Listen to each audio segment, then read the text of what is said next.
মাত্র 3 দিন। এই নিয়মে যদি আপনি সূরা কাউসার পাঠ করতে পারেন, ইনশাআল্লাহ সুম্মা ইনশাআল্লাহ আপনিও কোটিপতি হয়ে যাবেন।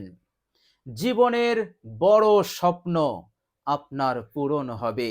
আশা আকাঙ্ক্ষা নেক ইচ্ছা রয়েছে কিন্তু পূরণ হয়নি, ইনশাআল্লাহ পূরণ হয়ে যাবে। কঠিন বিপদ মুসিবত থাকবে না। যে সমস্যার মধ্যে আপনি জর্জরিত, সমস্যা সমাধান হবে, সমস্যা দূর হয়ে যাবে। এইভাবে করে মহান রব্বুল আলামিন আপনার জিন্দেগিতে সুখ দান করবেন, সমৃদ্ধি দান করবেন, বরকত দান করবেন। প্রিয় দর্শক, আল্লাহ সুবহানাহু ওয়া তাআলা এই দুনিয়ার বুকে যতদিন আপনি থাকবেন ততদিন আপনি শত্রুদের হতে নিরাপদে থাকবেন। আল্লাহ রাব্বুল আলামিন আপনাকে হেফাজত করবেন। আল্লাহ সুবহানাহু ওয়া তাআলা এইভাবে করে জীবনের সমস্ত গুনাহ রাশিও মাফ করে দেবেন। আর আল্লাহ সুবহানাহু ওয়া তাআলা সন্তুষ্ট হয়ে যাবেন এবং কিয়ামতের কঠিন দিনে আল্লাহ সুবহানাহু ওয়া তাআলা আপনার জান্নাতের ব্যবস্থা করে দেবেন ইনশাআল্লাহ। অসাধারণ আমল, অসাধারণ পাওয়ারফুল বরকতপূর্ণ আমল। এই আমলের ওসিলাতে আপনি আপনার জীবনের যে সবচাইতে বড় শত্রু তাকেও আপনি অনুগত করতে পারেন। আপনি তাকে বাধ্য করতে পারবেন, অর্থাৎ সে বাধ্য হয়ে যাবে। আপনি শুধু আমলটি করবেন, আল্লাহ সুবহানাহু ওয়া তাআলা আপনাকে এমন মদদ করবেন, এমন সাহায্য করবেন। একদিকে আমল করবেন আর অপর দিকে মহান রব্বুল আলামিন সেই বিষাক্ত শত্রুকে বাধ্য করে দেবেন, আপনার অনুগত হয়ে যাবে। সে আর কখনো কোনোদিন আপনার পেছনে লাগবে না, আপনার ওপরে অন্যায় অত্যাচার করতে পারবে না। জিন খবিসের অনিষ্টতা হতেও, এইভাবে করে ইবলিস শয়তানের ধোঁকা হতেও আল্লাহ পাক আপনাকে হেফাজত করবেন। শয়তান আর কখনো আপনাকে এমন কাজে প্রতারিত করতে পারবে না যে কাজ আপনাকে জাহান্নামে নিয়ে যাবে ইনশাআল্লাহ। অসাধারণ এই আমলটি শুধুমাত্র আপনি আন্তরিকতার সহিত করুন ইনশাআল্লাহ। যতদিন দুনিয়াতে থাকবেন ইজ্জতের সঙ্গে, সম্মানের সঙ্গে, ইজ্জত সম্মানের সঙ্গে আপনি থাকতে পারবেন। মাথা উঁচু করে চলবেন, প্রভাব প্রতিপত্তি থাকবে এবং কেউ আপনার ওপরে আপনাকে দুর্বল ভেবে আপনার হক, আপনার অধিকারকে হরণ করতে পারবে না। আল্লাহ সুবহানাহু ওয়া তাআলা সকলের ওপর আপনাকে প্রবল করবেন, শত্রুদের ওপর আপনাকে বিজয়ী করে দেবেন ইনশাআল্লাহ। প্রিয় দর্শক, সূরাতুল কাউসার পবিত্র কোরআনুল কারীমের একটি ছোট্ট সূরা। আল্লাহ সুবহানাহু ওয়া তাআলা এই সূরাটি নাজিল করেছিলেন মক্কাতে, যখন বিশ্বনবী সাল্লাল্লাহু আলাইহি সাল্লাম মক্কার বুকে অবস্থান করছেন। এবং সেই সময় কাফেরদের মধ্যে যারা বিশ্বনবী সাল্লাল্লাহু আলাইহি সাল্লামের অত্যাচারকারী ছিল, জালিম ছিল, সব কাফেরই আল্লাহর নবী সাল্লাল্লাহু আলাইহি সাল্লামের উপরে জুলুম করত না, অন্যায় অত্যাচার করত না। কিন্তু যারা অন্যায় অত্যাচার করত, জুলুম করত, অমানসিক আচরণ করত, এইভাবে করে বিশ্বনবী সাল্লাল্লাহু আলাইহি সাল্লামকে অনেক অনেক কষ্ট দিত। এমন কাফেরদের সংখ্যা তখন অনেক বেড়ে গিয়েছিল। এইভাবে করে মক্কার অলিতে গলিতে বিশ্বনবী সাল্লাল্লাহু আলাইহি ওয়াসাল্লামের দুশমন আল্লাহর নবী সাল্লাল্লাহু আলাইহি ওয়াসাল্লাম তিনি অনেক কষ্টের মধ্য দিয়ে তিনি মক্কার বুকে জীবন যাপন করছেন। প্রিয় দর্শক, এমন সময় একদিনের ঘটনা, বিশ্বনবী সাল্লাল্লাহু আলাইহি ওয়াসাল্লাম তিনি দুঃসংবাদ পেলেন।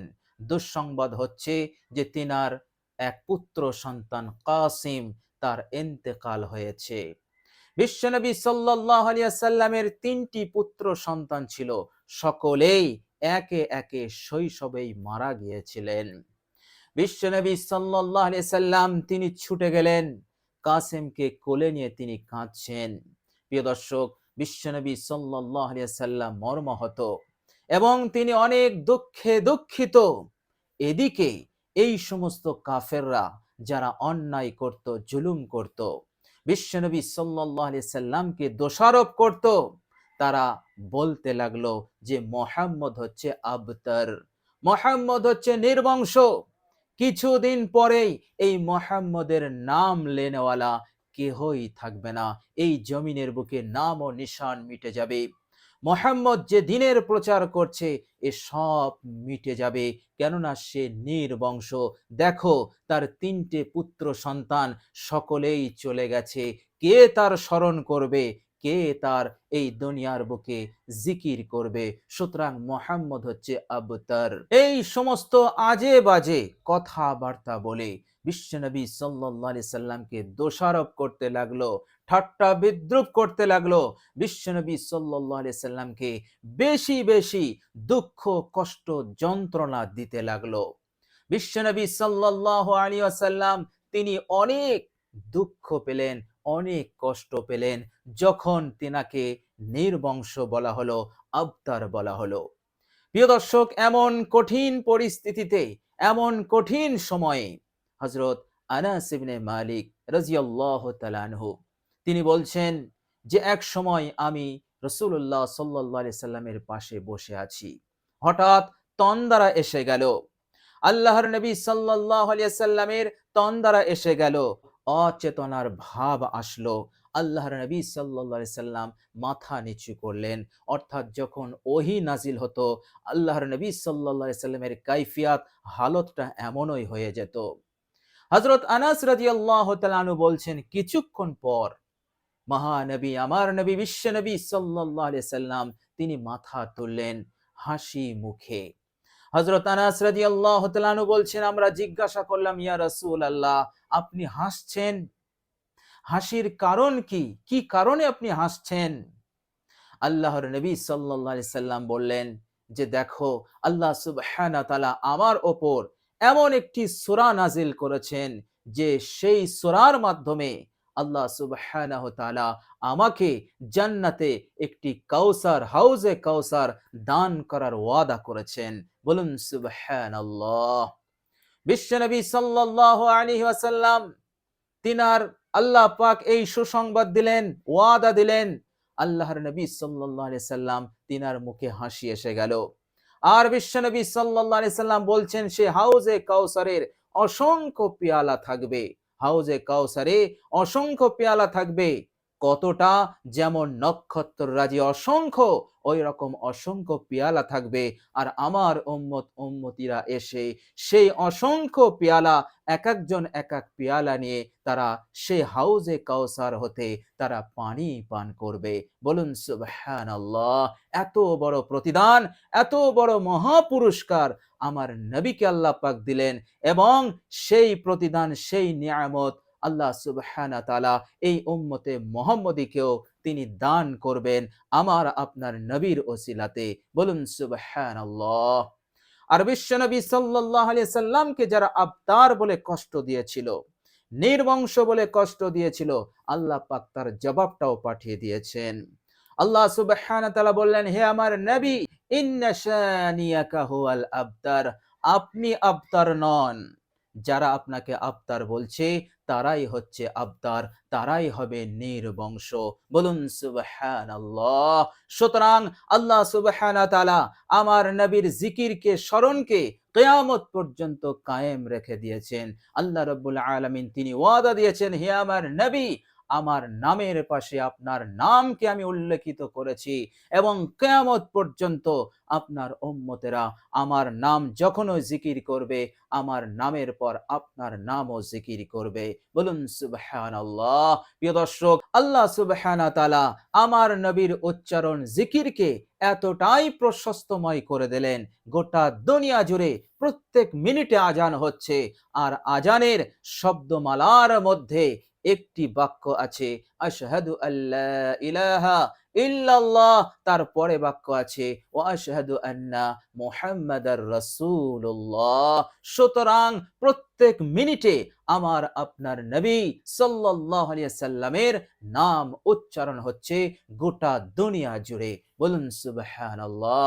আল্লাহ পাক বললেন, হে আমার নবী, আপনাকে ওরা আবতার বলছে, ওরা নিজে হচ্ছে আবতার, ওরা হচ্ছে নির্বংশ, ওদের নাম লেনেওয়ালা এই দুনিয়ার বুকে কেহই থাকবে না। আর আপনার নাম লেনেওয়ালা কিয়ামত পর্যন্ত বাকি থাকবে। প্রত্যেক সেকেন্ডে, প্রত্যেক মিনিটে আপনার নাম নিতে থাকবে কিয়ামত পর্যন্ত। বলুন সুবহানাল্লাহ। এইভাবে করে আল্লাহ সুবহানাহু ওয়া তাআলা এই আয়াতে কারিমা নাজিল করে এই সমস্ত শত্রুদের তিনি জবাব দিয়ে দিলেন। বলুন সুবহানাল্লাহ। প্রিয় দর্শক, এই হচ্ছে সূরাতুল কাউসারের শানে নজুল প্রেক্ষাপট। প্রিয় দর্শক, এই সূরা এমনই বরকতপূর্ণ সূরা, এতটাই দামি, ওলামায়ে কেরাম এই সূরার বিভিন্ন আমলের পদ্ধতির কথা বলেছেন এবং বিভিন্ন ফজিলতের কথা বলেছেন। প্রিয় দর্শক, সূরাতুল কাউসার পাঠ করে আপনি যদি আপনার খাদ্য দ্রব্যে, আপনার সামগ্রীতে কোনো জিনিসে যদি দম করে দেন, আল্লাহ পাক সেই জিনিসে বরকত দান করে দেন। বলুন সুবহানাল্লাহ। আপনি আপনার মালে, ব্যবসার মালে, সামানে আপনি দম করে দেন, ফোঁ দিয়ে দেন, সূরাতুল কাউসার পড়ে আল্লাহ সুবহানাহু ওয়া তাআলা সেই ব্যবসায়িক মালে বরকত দান করে দেবেন। আপনি যাতেই ফোঁ দেবেন, যাতেই দম করে দেবেন, সেই জিনিসে আল্লাহ সুবহানাহু ওয়া তাআলা বরকত দান করে দেবেন। বলুন সুবহানাল্লাহ। প্রিয় দর্শক, সূরাতুল কাউসার এমন একটি সূরা, এই নিয়মে, যে নিয়মটি আজকে আমি আপনাদেরকে বলবো, এই নিয়মে যদি আপনি পাঠ করেন, আল্লাহ সুবহানাহু ওয়া তাআলা আপনার শরীর হতে রোগ ব্যাধিও দূর হয়ে যাবে। আল্লাহ পাক এই সূরার বরকতে আপনাকে শিফায়ে কামেলা দান করে দেবেন। বলুন সুবহানাল্লাহ। প্রিয় দর্শক, চলুন এবার আমরা জেনে নেব যে আমরা কোন নিয়মে, কোন পদ্ধতিতে এবং কতবার সূরাতুল কাউসার, এই ছোট্ট সূরা, অসাধারণ সূরা আমরা পাঠ করব। প্রিয় দর্শক, সর্বপ্রথম আপনি উত্তম রূপে অজু করে নেবেন। পাক পবিত্র পানি দ্বারা উত্তম রূপে অজু করবেন। অজু করতে যদি আপনার অসুবিধা হয়, পানি স্পর্শ করতে যদি অসুবিধা হয়, যেহেতু শীতকাল চলছে, এমত অবস্থায় বিকল্প ব্যবস্থা হচ্ছে তায়াম্মুম। আপনি তায়াম্মুম করতে পারেন। সুতরাং তায়াম্মুম করেও আপনি পবিত্রতা অর্জন করবেন। প্রিয় দর্শক, এইভাবে করে পবিত্রতা অর্জন করার পর আপনি একটি নির্জন জায়গায় বসবেন। নির্জন জায়গা এই জন্য বললাম যে আমল চলাকালীন কেউ যেন আপনাকে ডিস্টার্ব না করে, কেউ যেন আপনাকে ডাকাডাকি না করে, এবং ফোন থাকলে ফোনের সুইচটা অফ করবেন অথবা সাইলেন্ট করে দেবেন। এইভাবে করে আপনি যেন একাগ্রতার সহিত, আন্তরিকতার সহিত এবং মহান রব্বুল আলামিনের উপরে আস্থা ভরসা 100% রেখে আপনি যাতে আমলটি করতে পারেন, এই জন্য আপনি একটি নির্জন জায়গায় বসবেন। প্রিয় দর্শক, এইভাবে করে আপনি বসার পর সর্বপ্রথম আপনি ইস্তেগফার পড়বেন মাত্র 3 বার। প্রিয় দর্শক, ইস্তেগফারের আমল আল্লাহ রাব্বুল আলামিনের খুবই মাহবুব আমল, খুবই পছন্দনীয় আমল। তো আপনি ইস্তেগফার পড়বেন। যখন পড়বেন, জিন্দেগীর সমস্ত গুনাহের উপর অনুতপ্ত, লজ্জিত হয়ে আস্তাগফিরুল্লাহাল্লাযী লা ইলাহা ইল্লা হুয়াল হাইয়ুল কাইয়্যুম ওয়া আতুবু ইলাই, এই ইস্তেগফার 3 বার পড়বেন। এরপর আপনি একবার দরুদ ইব্রাহিম মহাব্বতের সঙ্গে পাঠ করে নেবেন। বিশুদ্ধভাবে পাঠ করার চেষ্টা করবেন। প্রিয় দর্শক, একবার আমি আপনাদের সম্মুখে দরুদ ইব্রাহিম বিশুদ্ধভাবে আমি পাঠ করছি, পারলে আমার সাথে পড়ুন, যাতে করে আমল করার সময় বিশুদ্ধভাবে দরুদ ইব্রাহিম পাঠ করতে পারেন। আল্লাহুম্মা সাল্লি আলা মুহাম্মাদিন ওয়া আলা আলি মুহাম্মাদ কামা সাল্লাইতা আলা ইব্রাহিম ওয়া আলা আলি ইব্রাহিম ইন্নাকা হামিদুম মাজিদ। আল্লাহুম্মা বারিক আলা মুহাম্মাদিন ওয়া আলা আলি মুহাম্মাদ কামা বারাকতা আলা ইব্রাহিম ওয়া আলা আলি ইব্রাহিম ইন্নাকা হামিদুম মাজিদ। প্রিয় দর্শক, এইভাবে করে আপনি ধীর স্থির ভাবে মহাব্বত, অন্তরে মহাব্বত ভালোবাসা নিয়ে নবীর প্রতি আপনি একবার পড়বেন। এরপর আপনি সূরাতুল কাউসার তেলাওয়াত করবেন। আপনি কতবার তেলাওয়াত করবেন? আপনি একই জায়গায় বসে ৪১ বার আপনি তেলাওয়াত করবেন। প্রিয় দর্শক, আমি একবার সূরাতুল কাউসার আপনাদের সম্মুখে তেলাওয়াত করে শোনাচ্ছি। বিসমিল্লাহির রহমানির রহিম। ইন্না